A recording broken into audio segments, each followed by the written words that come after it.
La citoyenneté, c'est par définition pour un individu, c'est l'appartenance à la vie de la cité, surtout la participation à cette vie de la cité et son implication dans cette vie. La loi accorde aux citoyens des droits et donc aussi des devoirs. Cet engagement citoyen, la collectivité, elle peut le favoriser de multiples façons. Tout d'abord, en mettant à disposition des structures, mais aussi en soutenant le monde associatif très fortement. Le bien vivre ensemble dans une cité, dans une ville comme la nôtre, c'est notre préoccupation majeure. Comment est-ce qu'une collectivité fait que ses habitants se comportent d'une part en citoyens, en tous les cas puissent assumer leur fonction de citoyens, c'est en apportant un soutien fort à des structures telles que les centres sociaux, les MJC par exemple, en soutenant le monde associatif. En participant au monde associatif, le citoyen, lui, s'implique dans la vie de sa cité, se connaît mieux, côtoie les autres, et c'est ce brassage de population, ces actions communes menées ensemble qui contribuent au bien vivre ensemble.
D'abord une rencontre entre l'ancien directeur de Jeunesse et Culture, Régis Bergeau et Michel. L'idée est aussi, dans les valeurs des ATP, les valeurs de Jeunesse et Culture, il y avait quelque chose de commun. Elle a parlé d'éducation populaire, nous c'est quelque chose aussi qui nous tient à cœur à Jeunesse et Culture. L'idée principale du projet, c'était de faire participer les jeunes à des spectacles montés par les ATP, mais c'est pas seulement de la consommation pure. Il y a nos compagnons d'Eleusis et Sort Optimiste. Donc j'ai été le coordinateur de ce projet Trophée citoyen au niveau...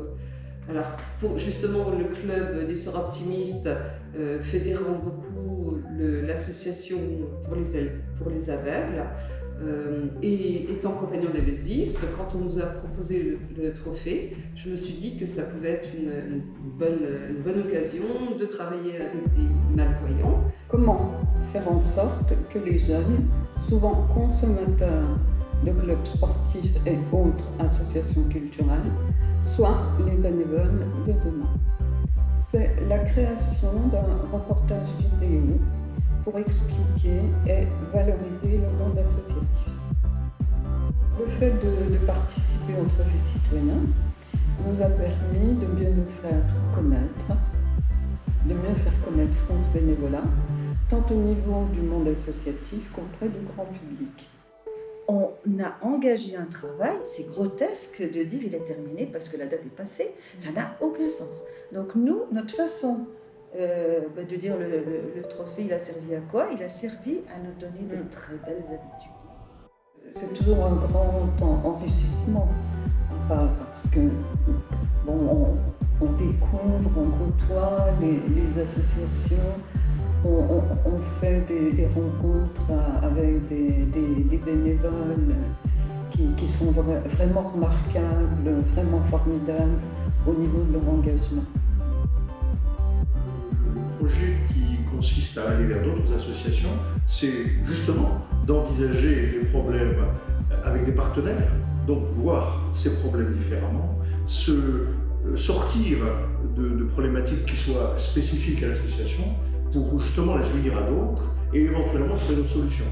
C'est à nous tous de commencer à tâter le terrain, de dire t'as pas envie qu'on fasse ci, qu'on fasse ça.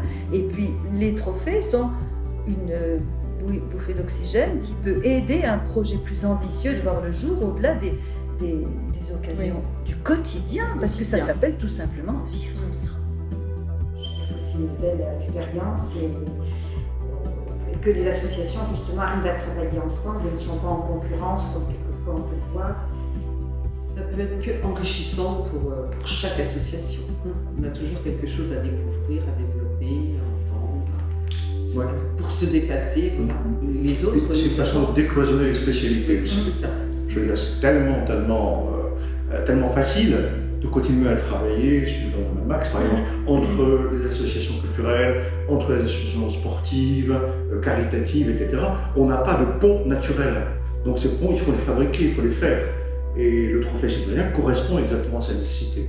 D'où le fait que, effectivement, la rencontre soit citoyenne. C'est-à-dire qu'on n'est plus, quand on participe à ça, on n'est plus de telle association ou de telle autre, on est la cité. Et c'est ça qui est riche et qui est valorisant. Le trophée citoyen est un formidable levier pour créer une dynamique interassociative et un appui pour s'engager dans un projet au profit de l'intérêt général. On a la chance dans une ville comme Épinal d'avoir un nombre tout à fait conséquent d'associations, plusieurs centaines. C'est la première principale richesse de la ville. Simplement, il arrive parfois que ces associations travaillent de façon un peu cloisonnée. De ce point de vue-là, le trophée citoyen a pour vocation justement de faire travailler ensemble des associations qui n'ont pas l'habitude de se côtoyer. Si vous n'êtes pas convaincu, je vous en prie, essayez, vous verrez, tous ceux qui l'ont fait le certifient et le disent et le redisent, ça leur a apporté beaucoup.